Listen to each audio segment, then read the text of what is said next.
মাঠে থাকতে চাই, মাঠ থেকেই নিতে চাই বিদায়। এ জীবন মাঠের জন্য, ক্রিকেট আমার ধ্যান জ্ঞান, বিদায়ের শেষটাও তাই এখান থেকে। মসজিদের পাশে কবর দিও ভাই, যেন গড়ে থেকেও মুয়াজ্জিনের আজান শুনতে পাই। বিদায়টা মাঠ থেকেই হলো। জাকি মাঠের মানুষ ছিলেন, ছিলেন ক্রিকেটারদের পরম আস্থার নাম। বোলিংয়ের সবচেয়ে ভালো বায়োমেকানিক্স নাকি জাকিই জানতেন, সাক্ষ্য মাশরাফি বিন মুর্তজার। ম্যাচের সাথে কত আড্ডা গল্প হয়েছে, সেই স্মৃতিটাও তুলে এনেছেন। মুশফিকের বলাই একটা সরি সবকিছু প্রকাশ করে, আবার হাজার লাইন লিখেও গুরুহারা শিষ্যের সত্যিকারের আহাজারি প্রকাশ করা যায় না। তাসকিনের ফিরে আসার গল্পের বিহাইন্ড দ্য সিনের নায়কের জন্য ওর হৃদয় কাঁপে। জাকি ক্রিকেটারদের কতটা কাছে ছিলেন তা সাকিব শরীফুলের ফেসবুক পোস্টও বলে দেয়।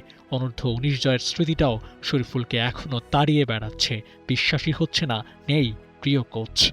ফুটবলার আমিনুল হকও স্তব্ধ হয়ে গেছেন, যেমন করে গোটা ক্রীড়াঙ্গন শোকে ছেয়ে গেছে।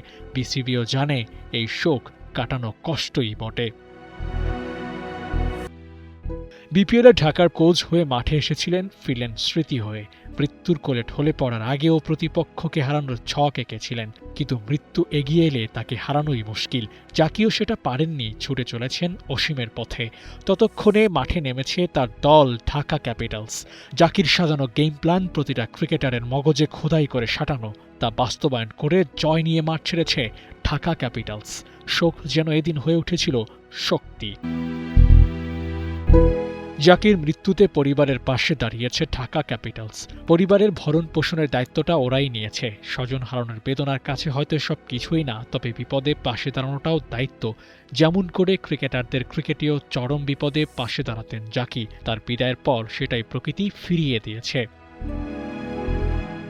জাকির মৃত্যু অপূরণীয় ক্ষতি তো বটেই, তবে ক্রিকেটের প্রাণ জাকির মাঠ থেকে নেয়া এই বিদায় গ্লোরির মৃত্যুও কি বলা যায়? আবু নাঈম, ৭১।